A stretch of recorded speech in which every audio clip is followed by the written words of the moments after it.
Kembali lagi ngobrol asik, ngobrol bareng tim Primex. Okay, let's go. Di sini aku nggak sendirian, aku juga didampingi sama Bang Darlan sebagai dari milenialnya, ada Kinan dari Gen Z, dan psikolog kita ada Cici Wirahmatika. Untuk tema siang hari ini kita pengen ngobrol itu salah jurusan, salah siapa sih? Okay, let's go. Gin, menurut lu, ya kan lu nyadar nggak sih kalau sekarang tuh Gen Z, apalagi Gen sekarang tuh tipe orangnya tuh gampang nyerah gitu sih, Kin? Nggak juga sih sebenarnya, Mbak. Kalau menurut aku ya, itu tuh balik lagi ke orangnya, personal orangnya. Aku sebagai Gen Z, Cici juga sebagai Gen Z. Cici milenial, Gen Z juga ya? Gen Z, kita berdua Gen Z nih. Apalagi ada Bang Daran ya sebagai milenial. Kalau misalkan ditanya Gen Z itu loh, ya emang banyak ya sekarang ya, kan. Gen Z itu lemah banget nih atau apa? Itu tergantung orangnya sebenarnya. Walaupun apalagi sekarang tuh banyak Gen Z itu udah sadar akan suatu kesehatan mental itu lebih penting daripada ayo kita bekerja walaupun konteksnya gak salah juga, Gen Z itu ada juga yang selalu bekerja terus menerus gitu. Tapi kalau secara penelitian nih, saya aku baca itu 80% mahasiswa Indonesia sekarang itu pada salah jurusan dan akibatnya apa? Dia salah jurusan, terus cari pekerjaannya pun juga nanti akan jadi apa ya? Banyak yang suka resign atau mungkin dia nggak akan maksimal dalam pekerjaannya gitu. Kalau sebenarnya salah jurusan dan tidak maksimal akan suatu pekerjaan itu it's very relate ya menurut. Apalagi konteksnya nih ya, orang-orang itu banyak nih kayak misalkan jujur aku gak salah jurusan. Kalau Bang Daran sendiri? Kalau saya salah jurusan sebenarnya. Oke. Jadi lebih baik ke Bang Daran dulu deh. Ke milenial ya berarti ya. Kalau Kita bahas Dulu kuliah itu sebenarnya lulus SMA itu pengennya sekolahnya agama gitu. Nah pas berarti masuk ustadz berarti ya. ya lebih Kata jadi situlah gitu kan. Kenapa jadi ustadz? Karena backgroundnya juga. Nah setelah dapat kuliah itu malah jurusannya berbeda. Saya milih akuntansi. Akhirnya ya bener ya jauh banget kan. Akhirnya di awal itu memang sempat mau keluar gitu dari kuliah. Nah akhirnya saya milih fakultas ke jurusan manajemen. Akhirnya lebih inilah dengan pribadi saya. Tapi pada dasarnya sempat salah jurusan sih, jauh banget dari agama gitu kan, atau minimal hukum lah gitu. Akhirnya saya ke ekonomi, memang jauh banget. Islam itu ya ada ya? Iya, kalau tidak misalnya agama, waktu itu saya pengen ke agama, atau paling tidak fakultas hukum lah gitu. Tapi malah milih ekonomi gitu kan, jauh banget. Ya akhirnya ya benar bukan pilihan saya sendiri sih sebenarnya, karena itu ada masukan dari senior tadinya kan, karena mereka milih kalau mungkin ekonomi jurusannya nanti peluangnya nanti lebih cepat gitu kan. Akhirnya Tapi salah. tapi ada juga nggak sih orang tua ya kan, misalnya anak nih ya, dari keinginan dari orang tua sendiri, nanti lu kalau mencari kerjaan yang seperti ini lu diarahin sama orang tua. Itu apakah salah satu dari Bang Dara juga seperti itu, Kak? Kalau orang tua sih secara Ngikutin Bang Daran aja sesuai dengan keinginan Bang Darlan ya. Tapi ini anyway aku pernah mengalami kayak Bang Dalan, kayak ekonomi banyak banget nih. Ekonomi, kemudian pendidikan, FKIP itu tuh kayak orang tua tuh kalau ngelihat jurusan-jurusan itu tuh kayak familiar gitu loh. Oh kalau ekonomi pasti perbankan, oh kalau pendidikan FKIP pasti guru gitu. Awalnya aku juga kayak gitu Bang, Mbak dan Kinan kan. Terus aku bilang sama si bapak kan, enggak aku mau psikologi gitu kan. Si bapak tuh psikologi adalah sebuah jurusan yang tidak terbayang oleh dia. Banyak banget tuh. Pernah nggak sih? Karena nanti kerjanya mau jadi kerja apa gitu kan. Karena banyak banget tuh orang tuh yang kayak gitu tuh. Mungkin kayak seni mau ngapain sih? Bapak tuh kayak ngapain kamu ke psikologi gitu kan? Ngapain kamu ambil jurusan psikologi? Akhirnya si bapakku ini itu cukup mungkin bisa menjadi ini ya contoh untuk orang tua lainnya, karena tidak memaksa anak untuk tetap mengambil jurusan yang diinginkan. Akhirnya dia eksplor tuh psikologi itu ngapain aja, nanti kedepannya jurusannya apa aja, kayak gitu-gitu loh. Nah akhirnya waktu itu aku disetujui ngambil psikologi karena bapak tahu kalau peluangnya lebih besar karena dia eksplor itu. Dan kebanyakan orang tua tuh tidak melakukan hal itu dan tetap judge tuh kalau seandainya nggak bisa, kamu nggak boleh di situ. Karena keinginan orang tua pun mungkin ya, kalau bisa tuh lu harus lebih baik daripada gua gitu kali ya. Gitu Iya, maka kalau dari aku pribadi jujur, mungkin ini juga berpengaruh juga kali ya sama background. Kalau aku kan sama sekali nggak dituntut untuk kamu jadi ini harus jadi ini, enggak sih. Bener-bener dibebaskan memilih.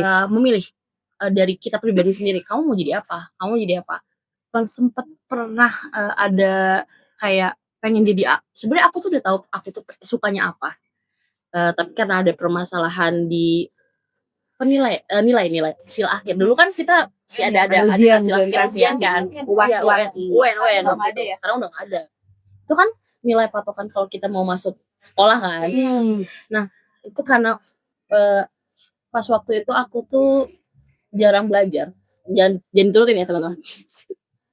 Jadi apa namanya konteksnya pas pengen aku masuk itu ya sebenarnya aku dari dulu emang udah backgroundnya seni sih, seni jadi kayak editing dan lain-lain udah selalu terbiasa waktu itu. Nah karena keterbatasan nilai jadi kayak kamu ditanya kamu mau jadi apa, mau masuk apa. Nah as a background mama tuh sebenarnya IPA, kimia, analisis kimia. Ditanya apa kamu mau sama kayak mama gitu. Pas aku baca buku itu, maaf banget bukannya menjudge, aku nggak bisa bahasa alien tersebut. Aku kayak nggak bisa. Kamu kalau lihat buku, ini kalian kalau lihat bukunya itu kayak, tapi kalau dilatih kayak itu seru sih. Cuman kayak nggak ada ini kayak bukan aku please dan jadi akhirnya aku memutuskan untuk masuk tetap seni di bagian desain awalnya di pas SMA tuh desain. Cuman pas kuliahnya aku ilmu komunikasi. Jadi kalau misalkan kita balik lagi nih kayak tadi ditanya apakah sebenarnya ngaruh nggak sih kalau kita salah jurusan terus Gen Z tuh lemah dan lainnya ya enggak. Balik lagi coba ditarik Ke diri kita sendiri ya. sendiri gimana gitu. Aku menantang hal tersebut ya walaupun based on data Gen Z itu paling banyak resign-nya kan. Termasuk aku juga beberapa kali sih. Maaf. Betul. Mulai penelitian yang aku baca selama 2 tahun atau 1 tahun itu pasti Gen Z keluar. Gitu. Pasti Gen Z itu keluar karena sebenarnya Gen Z itu merasa tidak aman. Mungkin saja karena tidak aman. Salah satunya karena dia tidak aman. Kemudian yang kedua adalah karena dia ingin mengembangkan lebih banyak lagi. Kayak gitu. Itu yang ada di Gen Z. Kenapa beda sama milenial? Nanti boleh Bang Darlan selaku pihak milenial ini. Kalau milenial ini kan cukup saklek ya. Tipe generasi yang ya udah di sini fokus gitu kan. Sedangkan milenial tuh banyak geraknya. Mencari yang lebih. Tuh. Milenial. Aku milenial. Di sini kita yang murah. Gak ada, aku milenial. Kayaknya di balik layar Aku balik lagi. Gak tahu deh tuh. gitu. Jadi emang kebanyakan itu Gen Z itu karena emang ingin mengembangkan sih, ingin mengembangkan secara penelitian ya, pengen mengembangkan bahwasanya banyak karir-karir yang bagus ke depannya. Makanya dia tuh setahun 2 tahun udah pengen keluar gitu loh. Gimana Kalau Bang Nila sendiri gimana versi pendapat milenial? milenial kalau misalkan Gen Z keluar mulu nih gitu. Kan kalau milenial kalau salah ini kan dia selalu tahan Iya, 5 tahun. kalau milenial itu selalu bertahan sih. Iya. Karena ya kalau aku sendiri kan memang sesuai dengan jurusan ya udah. Jadi yang apa gue jalanin ya udah gue jalanin sekarang gitu. Ekonomi, kalau aku ekonomi, kebetulan aku ekonomi terus masuknya ke perbankan, berarti Jadi sesuai. highlight ya. Relate banget. Jauh Begitu. Iya masih itu Yes, sebenarnya kalau saya saat ini kan ekonomi lebih ke sebenarnya bersama sih masih ke SDM juga. Cuma kan lebih ke bagaimana mengelola orang gitu kan. Ekonomi Ini berat ya. psikologinya, iya. Cuma berapa tahun ini tuh lebih ke psikologi, terus pernah kalkes juga. Memang agak jauh dari psikolog. Iya, lancar-lancar. Iya. Cuma yang kalau tadi dibahas mengenai milenial sama Gen Z, menurut saya sih tergantung pada pribadi Per orangnya. masing-masing ya. Karena di milenial juga banyak juga tuh yang yang resign, yang mudah menyerah dan sebagainya. Ya itu tergantung dari pribadinya masing-masing dan didikannya sebelumnya bagaimana mereka dididik oleh orang tua dan lingkungannya. Mungkin lebih ke dari situ. Dan mungkin yang menyebabkan itu salah satunya adalah kondisi atau ruang lingkup di tempat kerja kali ya. Bisa jadi Mm-mm. Betul. bisa Yang membuat pengaruh. Iya. Cukup pengaruh ya. lingkungan kan. Salah satu kenapa banyak yang akhirnya memutuskan untuk resign itu kan karena memang ini kan lingkungan yang toksik gitu kan. Kita tahu lah di sosial media yang luas ini banyak di balik dunia. iya Ya. sisi balik dunia kerja dan itu tuh cukup diparodikan kan di TikTok. Kalau seandainya iya kan, kalau toksik kayak gitu tuh mereka tuh udah yang bosnya toksik lah, rekan kerjanya toksik lah. Nah, ini nih apa namanya?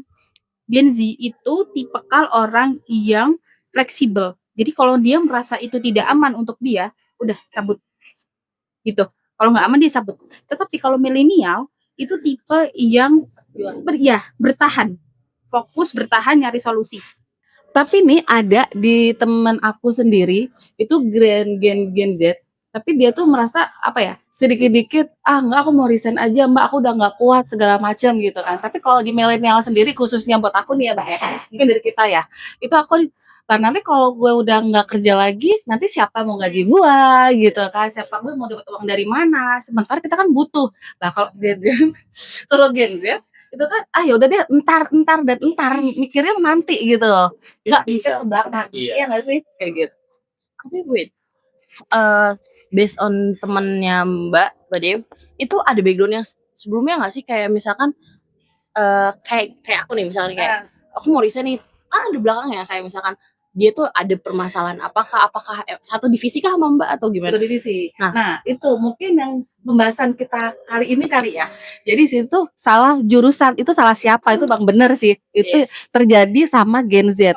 Memang dia itu jurusannya kalau nggak salah sih kecantikan gitu kan. Oh, Bapak iya. kecantikan. benar. Baris- Kalau kayak gitu, Gitu. jauh. Jauh. Kalau itu Iya. jauh banget. Tapi makanya tadi kan mungkin sekarang itu kan kalau orang milih kerja dulu, yang penting gue dapat kerjaan deh, tapi dia nggak melihat nanti ke depannya dia kerja bisa apa enggak, itu mungkin salah satu faktor kali ya. Nah itu yang akan mempengaruhi mungkin temen Gen Z itu suka banyak resign, mungkin di situ kali salah satunya gitu. Tapi sebelum dilanjut untuk kali ini, ada potensial harus kita ngapain dulu nggak sih? Ini bukan Gen Z atau milenial sendiri kak? Oke, jadi sebenarnya aku nggak tahu teman-teman atau teman-teman yang di sana pernah mengikuti atau enggak. Jadi sebelum kita masuk ke perkuliahan itu tuh kita ada namanya tes psikotes untuk melihat potensi kita. Kita mau ke jurusan mana sih? Udah dong. Pernah nggak? Kalau aku pernah tuh waktu itu kebetulan ketika aku tes nih waktu SMA tuh aku kebetulan 2 atau 3 kali tes gitu, aku lupa. Di waktu di SMA aku akhirnya aku tipe kepribadianku yaitu extrovert feeling.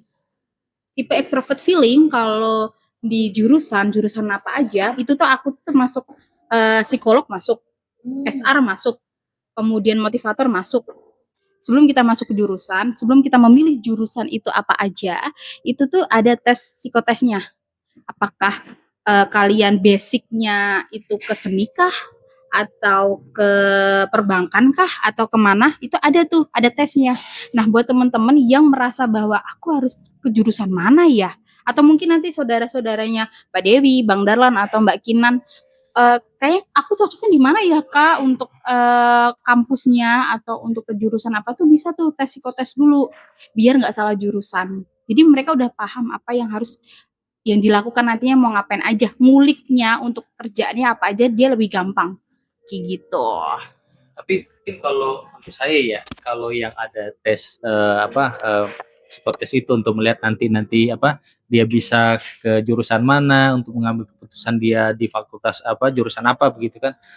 Mungkin itu lebih ke daerah-daerah perkotaan ya. Karena kalau yang di daerah yang jauh dari perkotaan kan mungkin pemahaman mereka dengan psikotes itu apa gitu kurang gitu. Jadi makanya mereka memilih sesuai dengan ya mungkin ada yang tetangganya yang atau yang dikagumi, makanya dimilih jurusan itu, ikut aja ya benar, atau mungkin dari senior yang mengarahkan ke sini, padahal belum tentu dia bakat minatnya kemana begitu. Mungkin begitu kali ya Mbak Cici ya. Iya sih, mungkin ini mungkin perbedaan apa sih Orang kota. Iya, apa sih namanya, demo? Bukan dong. Apa sih kalau daerah? Demo. Demografi. Ya, demografi. Betul.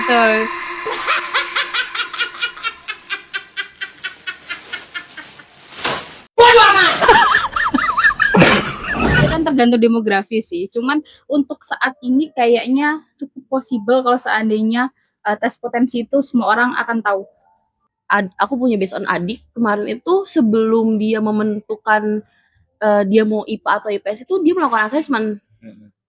Apakah udah juga tertera di itu? Belum. Tapi ini dari sekolahnya atau dari orang tua? Kalau dari aku dari sekolahnya udah ada based on apa sih? Kayak asesmen gitu loh. Itu semuanya kali ya. Iya. Psikotes Kalau- tesnya. Kalau itu masing-masing sekolah kali ya. Jadi beda-beda. Jadi kalau misalnya ada sekolah itu yang memang mereka perhatian nih terhadap masa depan anak-anaknya gitu dengan mereka memberikan tes minat bakat. Ada juga yang mungkin sekolahnya saat ini belum terpikirkan arah-arah ke situ. Yang penting anak-anak ini selesai gitu kan, bisa melanjutkan itu sudah menjadi kewajiban dari mereka. Tapi kalau misalnya setelah itu mereka psikotes, saya rasa sepengetahuan saya mungkin belum semua sekolah seperti itu. Mungkin bagus Mbak Cici ya bisa diterapkan untuk masing-masing sekolah gitu kan. Bagus apalagi saat ini kan bisa seluruh Indonesia Iya, betul. Boleh bisa online sih. Jadi sebenarnya itu kan kalau dulu kan memang terpaku offline terus gitu kan. Sedangkan entah itu SD, SMP, SMA, sekarang kan mereka tuh udah melek banget digital. Cara ngekliknya kayak gimana tuh mereka paham. Mau pakai akses laptop kah, mau akses pad kah, atau mau akses pakai HP kah, itu tuh bisa. Udah bisa semua gitu loh. Jadi cukup possible kalau seandainya mereka dari kecil itu atau dari SD itu udah dilakukan psikotes. Kadang tuh orang tua sekarang tuh cukup melek banget kalau seandainya anakku mau arah kemana ya, potensinya kemana ya, itu udah bisa untuk dites. Berarti saat ini Iya. informasi yang didapat Roto itu lebih banyak ya. Gitu. Maksudnya lebih sadar lah gitu ya terhadap Cukup masa sadar depan. sih. Kebanyakan memang orang tua sekarang itu mungkin cukup sadar ini ya, kayak mereka akan memutus rantai sih. Lebih tepatnya memutus rantai. Karena kan kalau dulu kan kalau kita flashback ke masa lalu, ke masa orang tua kita yang dulu kan termasuk pola asuh otoriter. Ya kan, yang harus ini, harus A, harus B, harus C. Ibu dulu kayak gini loh, Dek.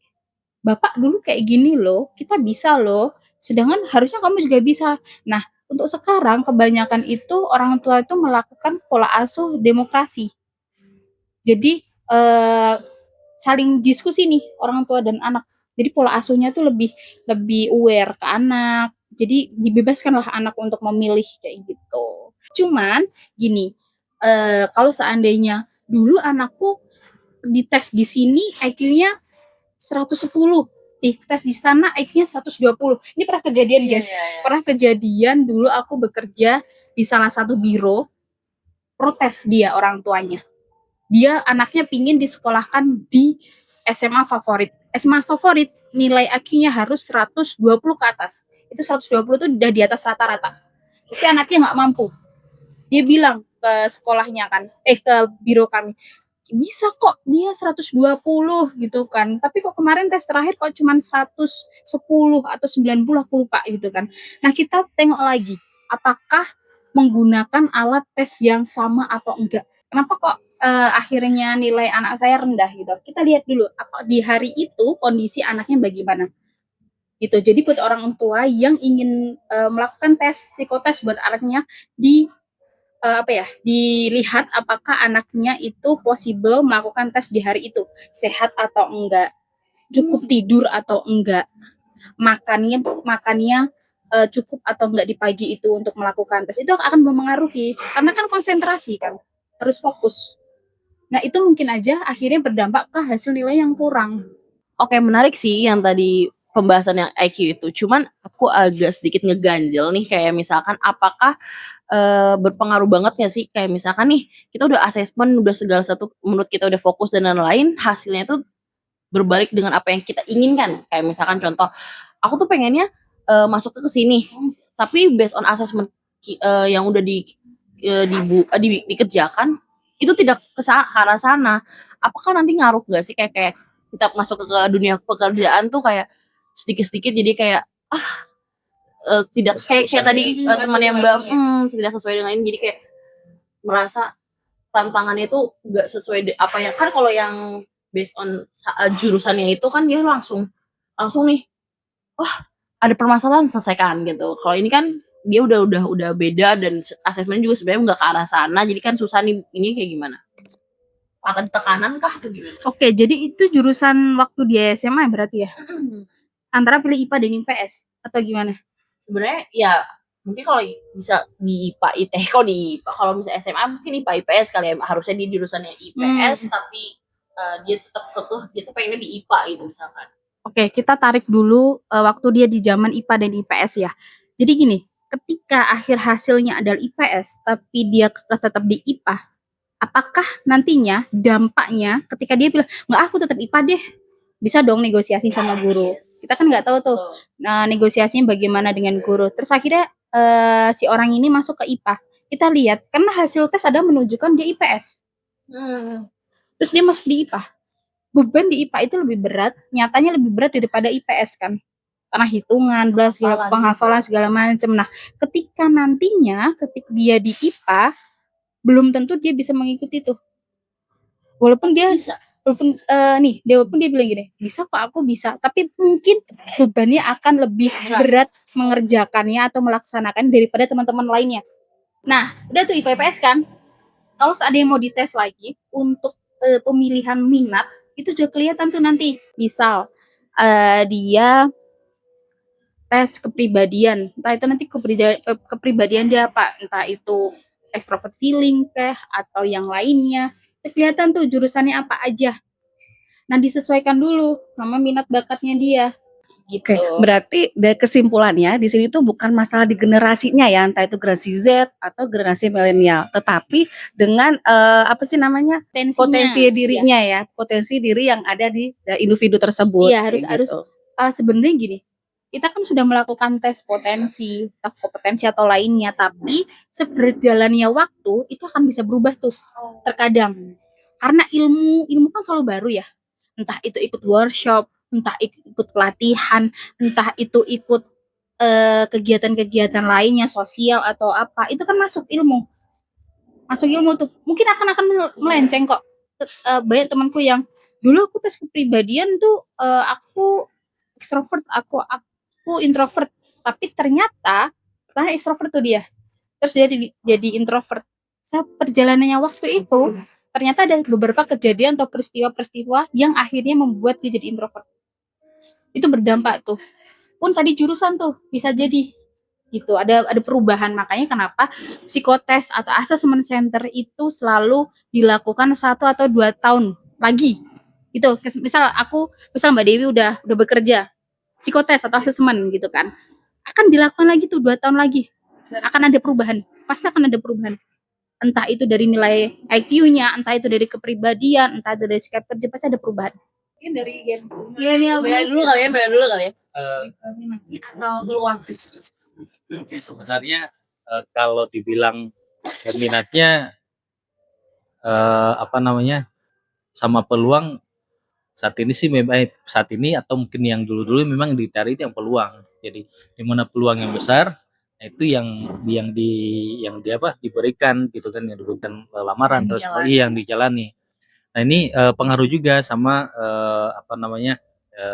performa gitu kan dengan pekerjaan. Akhirnya memulai lagi nih dari awal belajar lagi gitu kan dari background yang ditekuni sebelumnya begitu. Mungkin kalau dari Gen Z lebih atau Sejujurnya aku sebaliknya dari milenial. Aku minat. Aku menekankan selalu minat karena dari mindset aku sih berpikir kayak kalau udah sesuai dengan minat aku atau sesuai dengan keinginan aku, nanti akan kedepannya tuh lebih enak, lebih kayak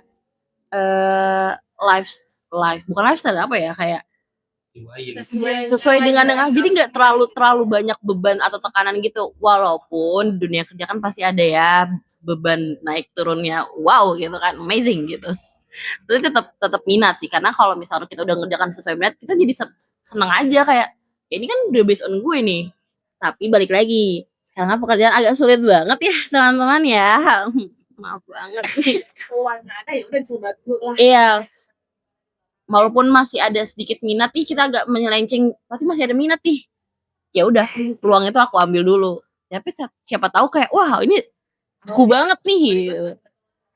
Iya, betul. Itulah mungkin kenapa based on Gen Z itu selalu dibilang kayak sering banget nih resign, ya itu sebenarnya kayak mencari, masih mencari. Lanjut nih, sekarang masa sistem pendidikan, menurut kalian sistem pendidikan di Indonesia sekarang ini tuh seperti apa sih?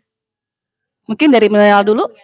Sistem pendidikan Indonesia saat ini ya mungkin menurut saya nih ya mungkin masih jauh ya dengan negara-negara yang maju gitu kan. Baik sistem pendidikannya maupun nanti maupun dengan kualitas pendidiknya ya.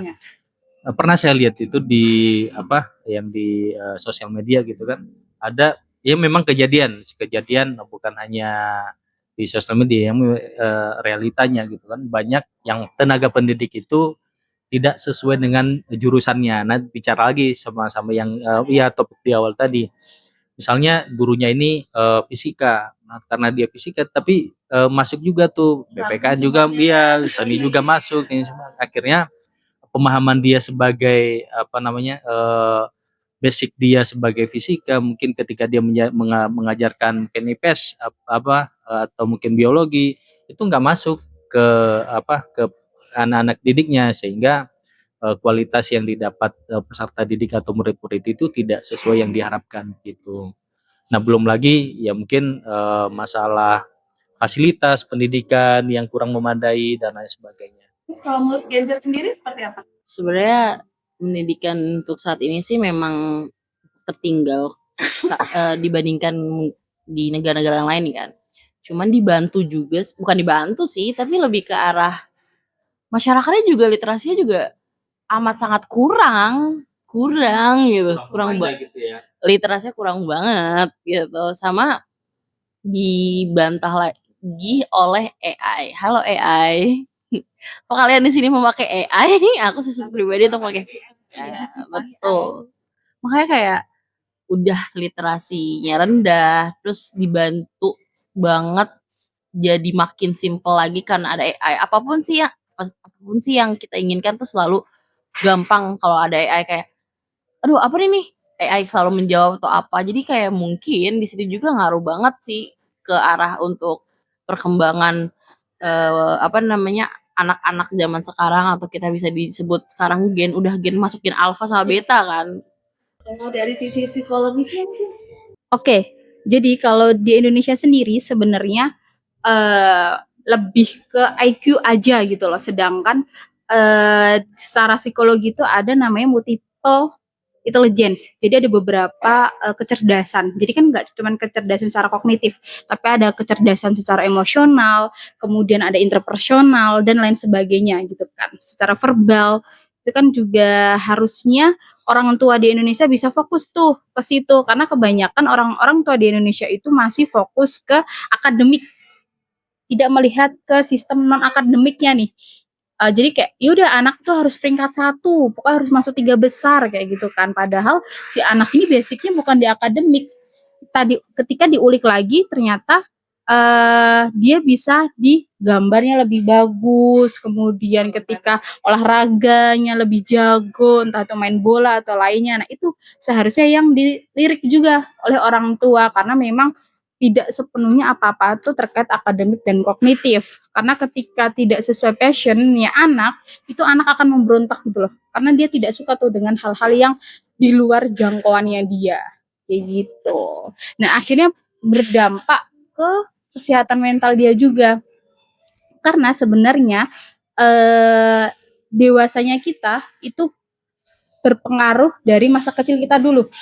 Mungkin ada tekanan-tekanan tuh dari orang tuanya kita yang harus perfeksionis lah, yang harus mencapai target lah dan lain sebagainya. Ketika nanti dia dewasa, itu akan berdampak kepada cara dia mengelola regulasi emosinya.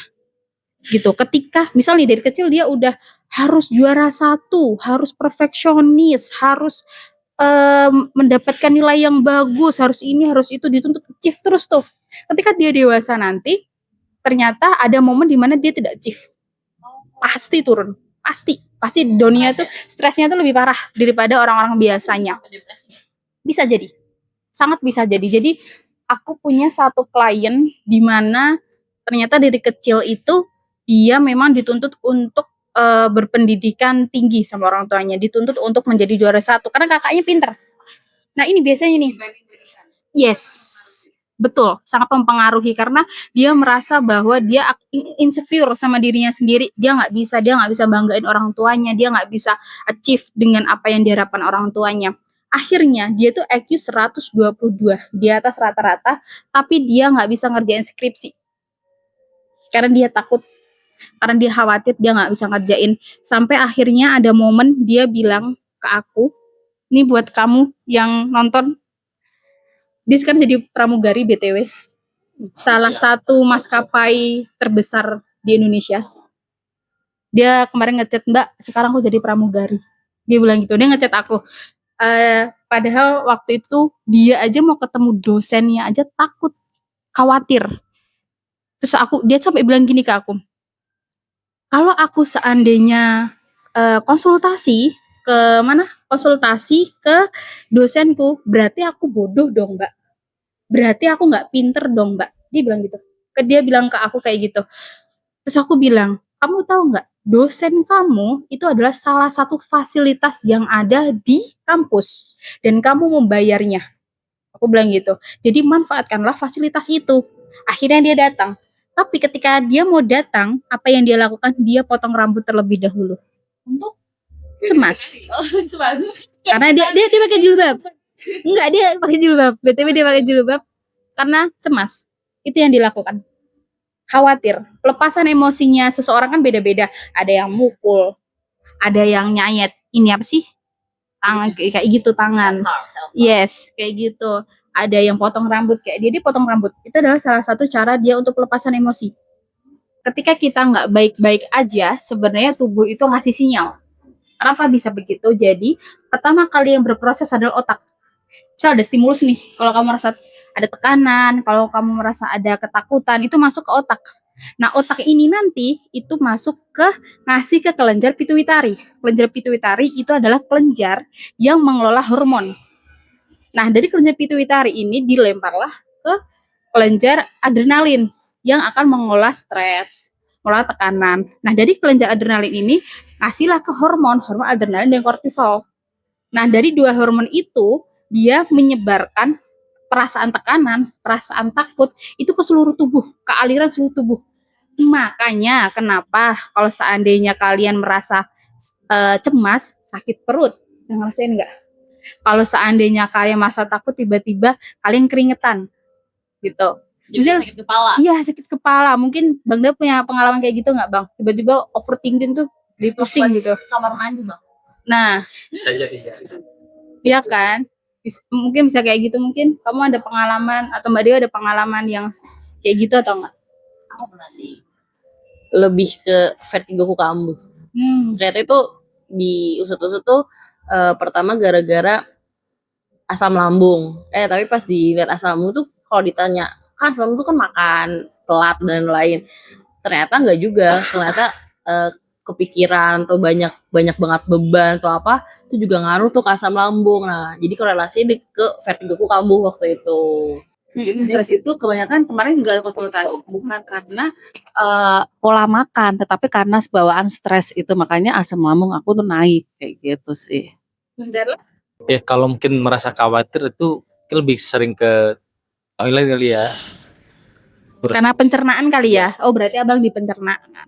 Namanya psikosomatis.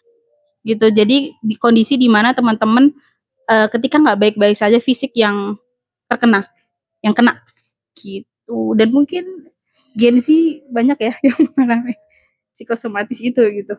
Kalau di dalam dunia kerja dari Gen Z sendiri untuk mengatasi atau cari solusi untuk kesehatan mental sendiri itu seperti apa sih? Kalau dunia kerja kan sebenarnya problemnya itu kan mungkin bisa dari beban tekanan kerjaan itu sangat banyak, atau eh, lingkungan kerja yang seperti toksik antara sesama karyawan itu kan ada, terus juga ada lebih ke arah sama toksik sama atasan juga kan mungkin juga itu ada. Nah, lebih ke arah meregulasi dulu energi aku. Kayak misalkan contoh, aku tuh takut sama orang ini misalkan contoh, soalnya anggaplah dia gitu. Nah, terus eh ada hal yang memungkinkan aku tuh emang harus kerja bareng dia dan lain-lain.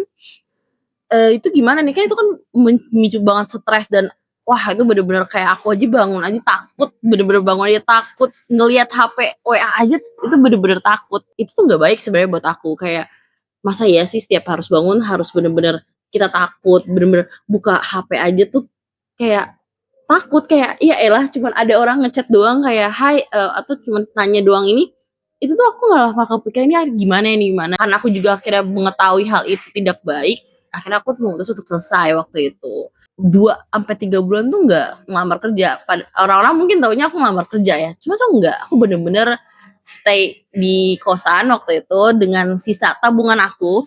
Dari sisa tabungan aku stay di kosan, bener-bener kayak ya ketemu sama temen-temen deket aja gitu, udah bener-bener deket aja, cuman kayak buat sosialisasi biar energi sosial aku tuh keluar gitu doang. Sisanya tuh bener-bener mendekam di kosan biar akunya itu apa namanya balik lagi ke diri aku, balik lagi kayak apa namanya biar nggak takut lagi.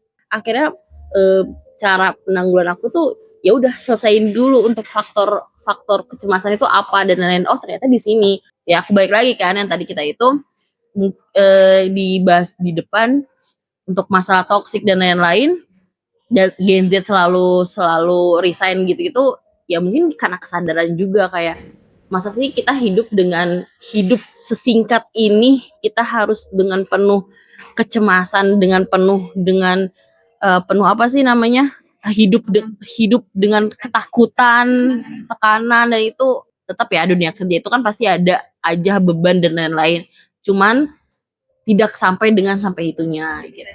Betul, kalau aku gitu ya untuk mental health aku. Kalau dari bagian milenial mungkin satu cara mengatasi Stres ya, stres. healing kali Mbak. Iya, healing. Ya karena menurut saya ketika misalnya meluangkan waktu untuk berlibur sebentar itu bisa mengurangi stres dan beban kerja. Makanya jadi kalau misalnya tekanan yang begitu berat gitu kan, mungkin coba untuk kita istirahat sebentar, istirahat sejenak gitu kan, atau kita lebih ke, kalau saya lebih ke itu tadi, istirahat, atau kalau misal ada waktu buat jalan-jalan gitu dengan keluarga, jalan-jalan, atau ya mungkin ya istirahat dan ya lebih fokus ke ibadah aja ditingkatkan. Karena kalau menurut saya kalau ibadah ditingkatkan bisa mengurangi stresnya. Masya Dapat Allah. pencerahan kali. Betul, iya. Iya. Jadi lebih ke situ sih. Jadi memang cukup ini ya, perbedaan Gen Z dan si milenial ini, dua pemecahan masalah yang berbeda. Cara pemecahan masalah berbeda. Milenial itu lebih ke problem fokus coping. Jadi dia lebih ke cara nyelesainnya gimana, cara bertahannya gimana, dan tetap dikerjakan. Itu milenial. Sedangkan Gen Z menggunakan sistem emosional fokus coping. Dibicarakan, diekspresikan, kalau tidak cocok ditinggalkan. Gitu. Contohnya seperti tadi. Ya kan? Jadi Gen Z itu lebih ke karena ini ya. Kenapa banyak banget yang bilang kenapa sih Gen Z itu cukup concern banget sama kesehatan mental daripada gen-gen lainnya? Karena masa Gen Z itulah masa di mana digitalisasi itu sedang meledak-meledaknya. Informasi itu lebih cepat masuk daripada ketika milenial dan gen sebelumnya. Gen sebelumnya kan belum terlalu banyak informasi ya terkait kesehatan mental, terkait aware tentang mental itu belum banget. Sedangkan di Gen Z itu buka TikTok aja udah ngomongin kesehatan mental kan. Betul. Sampai Algoritma ya. betul, sampai akhirnya mereka self diagnosis sendiri. Aku depresi nih. Aku PTSD deh. Aku kecemasan deh atau dan lain sebagainya. Gitu kan. Dan itu sebenarnya tidak dianjurkan karena memang belum tentu itu kalian dia merasa aku nangis terus-terusan berarti aku depresi. Oh, belum tentu. Karena diagnosis depresi akhirnya tegak itu ketika kamu bener-bener 2 minggu berturut-turut nangis. Itu yang pertama. Yang kedua, aktivitas yang biasanya kalian lakukan udah nggak dilakukan lagi. Udah males, udah capek. Terus yang ketiga, narik diri dari lingkungan. Itu udah narik diri, nggak mau komunikasi, nggak mau ngasih kabar segala macem. Terus kemudian tidak ada pikiran masa depan. Udah kosong tuh masa depan tuh udah nggak ada pikiran. Dan paling sangat depresi berat itu ketika kalian sudah melakukan hal yang tidak seharusnya dilakukan. Banyak lah ya sekarang ya orang-orang yang sebenarnya permasalahannya sepele tapi akhirnya ingin mengakhiri hidup. Nah ini saya not Mbak Cici tadi kan disampaikan kalau seorang itu tidak boleh langsung mendiagnosis kalau dia itu depresi atau sebagainya. Berarti apakah tadi itu kan ada gejala-gejalanya ya misal 2 minggu sekian apa gejala yang lain memang harus screening dengan psikolog secara langsung atau mungkin bisa kita mendiagnosis kalau kita itu depresi dan lain sebagainya ketika kita mengetahui gejala-gejalanya bagaimana tuh Mbak Cici? Betul sekali. Jadi ini alhamdulillah kalau sekarang sih mungkin udah banyak yang aware ya terkait kesehatan mental gitu kan. Kalau seandainya merasa kayak aku nggak baik-baik aja dan aku kayak butuh untuk ruang untuk bercerita, ya udah datang aja ke psikolog. Nanti akan diberikan screening awal kesehatan mental dulu mungkin kan biar tahu oh ternyata gejalaku memang depresi, masih gejala ya karena masih screening awal. Nanti ketika screening awal sudah selesai baru akan ditindaklanjuti sama psikolog tuh. Problemnya di mana, masalahnya di mana, apakah screening awal ini bisa ditegakkan diagnosisnya atau tidak. Prosesnya agak cukup panjang. Jadi kalau seandainya teman-teman kan kalau di online sekarang mungkin udah banyak ya terkait dengan screening kesehatan mental ini. Nah, itu teman-teman jangan langsung judge kalau seandainya kalian depresi. Nggak boleh karena itu masih awalan screening awal kesehatan mental. Karena tingkatan depresi kan banyak ya, ada depresi ringan, sedang, sampai dengan berat. Kita nggak tahu tuh kita di takaran mana. Nah makanya dianjurkannya untuk datang ke psikolog agar ini lebih akurat hasilnya. Problemnya di mana, masalahnya apa, solusinya bagaimana. Kayak gitu. Jadi kalau sekarang sih kayaknya tidak terlalu tabu sih psikolog. Bisa nggak sih kalau kita konsultasi langsung ke psikolognya Primex? Bisa banget. Jadi teman-teman kalau misal pingin melaksanakan screening awal kesehatan mental atau pingin konseling kepada psikolognya Primex bisa banget. Jadi nanti teman-teman bisa cek di description atau teman-teman bisa langsung ke webnya Primex di Primex ID atau langsung DM ke Instagramnya Primex yaitu Primex by Inspirasi gitu. Nah, seru kan untuk kita ngobrol-ngobrol asiknya bersama tim Primex, di mana kita udah membuka atau kita udah mengupas habis tentang salah jurusan, salah siapa sih. Mudah-mudahan apa yang kita sampaikan di sore hari ini bisa diterima teman-teman di luar sana dan bisa diaplikasikan. Minta sarannya dong teman-teman untuk minggu depan yang kita mau bahas apa lagi, boleh di kolom komentar ya, apa yang mau kita bahas, bakal kita bahas tuntas bersama ngobrol asik bersama tim Primex.